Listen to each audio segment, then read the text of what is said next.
Selamat siang Bapak Ibu. Selamat siang Bu. Apa kabar semuanya? Sehat. Sehat ya. Oke, hari ini kita akan bahas tentang modul pencegahan penelantaran dan eksploitasi, yaitu sesi ke-12, penelantaran dan eksploitasi terhadap anak. Sebelum kita mulai, kita akan berdoa. Doa dipimpin oleh Ibu Moses.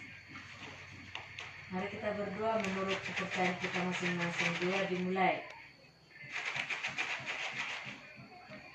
Doa selesai. Terima kasih atas Ibu yang sudah mengisi doa kita. Sebelum kita lebih lanjut, kita harus mengetahui dulu apa tujuan materi kita ini. Tujuan materi kita ini adalah agar peserta mampu memahami, menjelaskan, mengidentifikasi dan memberikan contoh mengenai cara mencegah penelantaran dan eksploitasi terhadap si anak. Oke, yang pertama kita akan bahas pengertian penelantaran. Nah, kalau di dalam Undang-Undang Pasal 4 tahun 1979 itu dijelaskan bahwa anak terlantar adalah anak yang karena suatu sebab orang tuanya melalaikan kewajibannya sehingga kebutuhan anak tidak terpenuhi. Nah, jadi kalau misalkan orang tua tidak memenuhi kewajibannya sehingga kebutuhan anak tidak terpenuhi, itu termasuk menelantarkan anak. Nah, jadi di sini Bapak Ibu ada yang menelantarkan anaknya? Tidak ada Bu. Tidak ada ya. Nah, jadi anak terlantar itu adalah yang tidak dipenuhi kebutuhannya. Maka Bapak Ibu harus memenuhi kebutuhan si anak, karena itu adalah kewajiban orang tua. Nah, bagaimana contoh-contoh penelantaran anak? Bapak Ibu bisa melihat di sini. Yang pertama, tidak memberi makan. Nah, jadi di sini ada yang tidak beri makan anaknya? Tidak ada Bu. Tidak ada ya. Bagus. Tidak memberikan tempat tinggal, tidak diberi kesempatan bermain, tidak diizinkan sekolah.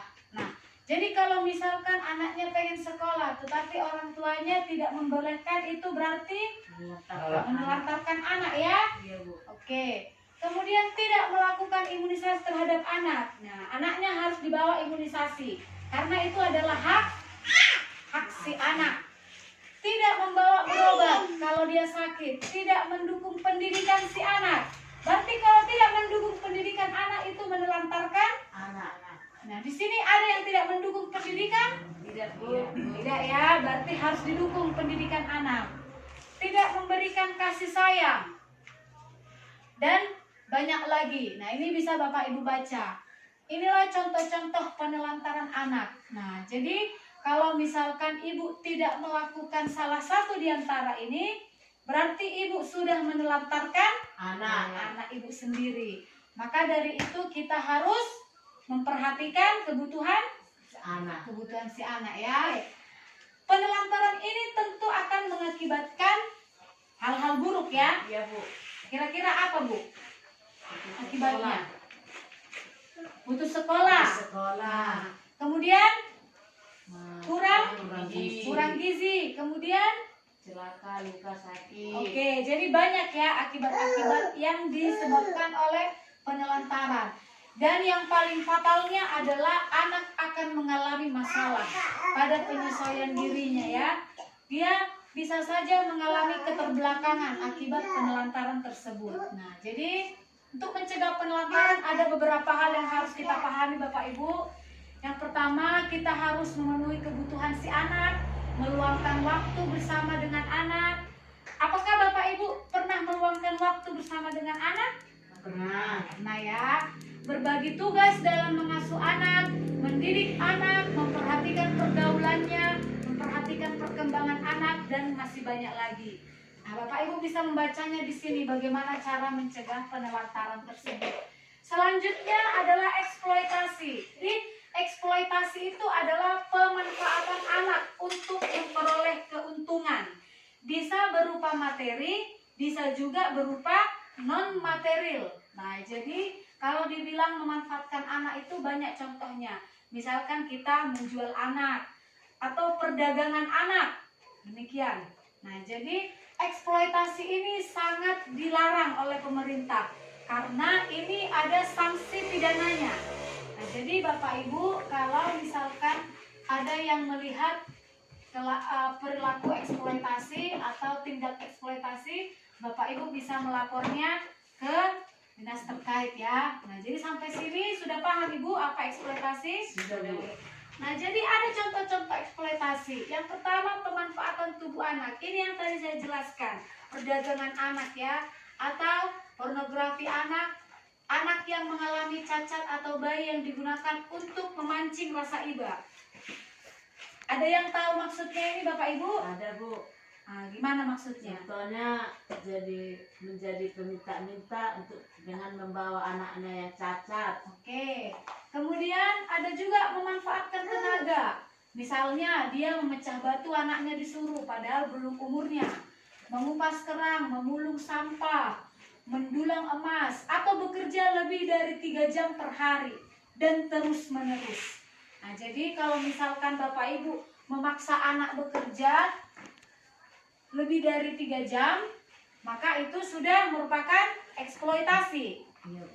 yang memanfaatkan tenaga ya Bapak Ibu ya.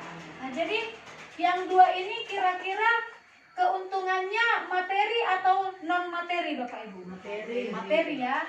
Kemudian ini lagi ada pemanfaatan kepolosan dan keluguan anak.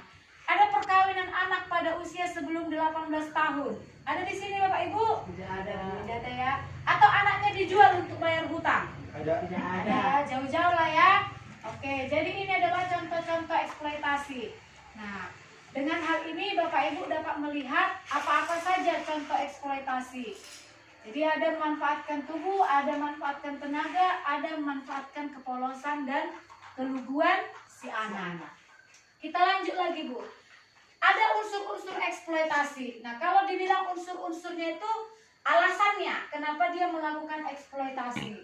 Tadi saya sudah jelaskan ada keuntungan materi, ada keuntungan Materi. kalau dia keuntungan materi berarti dia memperoleh. Uang. Kalau dia keuntungan non materi Memanfaatkan anak. untuk memperoleh misalnya kedudukan atau misalnya jabatan yang lebih tinggi. Nah, itu adalah keuntungan non materi karena dia mendapatkan status sosial dan kedudukan yang lebih tinggi. Oke. Kalau dibilang eksploitasi tentu ada akibatnya. Betul Bapak Ibu? Betul. Nah, jadi ada beberapa akibatnya.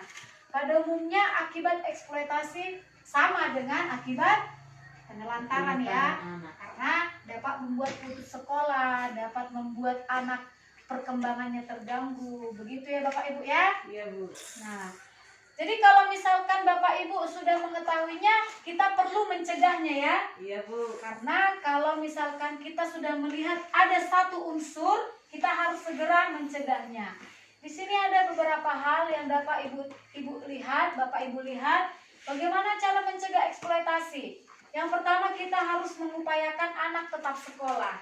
Dengan bersekolah tentu anak memiliki pendidikan yang baik dari sisi moral dan dari sisi mental ya Bapak Ibu ya. Kemudian tidak menyuruh bekerja yang mengganggu kegiatan bermain dan belajar. Nah, jadi konsep anak itu kalau sesuai dengan undang-undang itu dari usia 0 sampai 18 tahun Bapak Ibu. Berarti kalau dia belum 18 tahun dia masih dibilang anak-anak. Nah, kalau misalkan dia bekerja 3 jam per hari itu sudah melakukan tindakan eksploitasi ya Bapak Ibu ya. Jadi anak-anak itu tidak hanya sebatas SD SMP. Sampai dia umur 18 tahun dia masih tergolong anak-anak ya. Itu ada peraturannya. Dan ada lagi beberapa cara yang dapat mencegah eksploitasi. Nah, kemudian Bapak Ibu, untuk mencegah kedua hal ini, penelantaran dan eksploitasi, kita harus memiliki akte kelahiran anak. Dengan hal ini kita dapat melihat identitas anak kita. Jadi sekiranya kita sudah melihat ada tindakan terhadap seseorang anak, kita pastikan dia punya akte supaya kita dapat melaporkannya ke pihak yang berwajib dan dapat diselesaikan dengan baik. Oke, jadi dari hal ini Bapak Ibu ada yang mau ditanyakan? Tidak ada, Bu. Jadi sudah tahu ya apa bedanya penelantaran dan eksploitasi ya? Sudah, Bu. Kalau penelantaran dia apa tadi Bapak Ibu? tidak melakukan kewajiban dan tanggung jawab. Oke, kalau dia ini eksploitasi, kalau eksploitasi dia memanfaatkan anak Untuk memperoleh keuntungan material maupun non materi. Oke, jadi pesan-pesannya kita harus memenuhi hak-hak anak ya. Nah, kalau tidak memenuhi hak-hak anak merupakan penelantaran anak. Sebagai orang tua kita harus melakukan pencegahan terhadap penelantaran. Ketiga, segala bentuk pemanfaatan anak untuk mendapat keuntungan materi maupun non materi adalah eksploitasi anak. Dan yang terakhir, orang tua wajib melakukan pencegahan terhadap eksploitasi. Oke, jadi materi ini sangat bermanfaat ya Bapak Ibu ya. Iya, Bu. Kita tahu apa penelantaran dan apa eksploitasi. Baiklah, kalau tidak ada pertanyaan, sudah bisa kita tutup Bapak Ibu. Sudah, Bu. Tidak ada yang mau ditanyakan? Tidak, Bu. Oke, terima kasih atas kesempatannya dan waktunya. Saya ucapkan selamat siang. Selamat siang, Bu.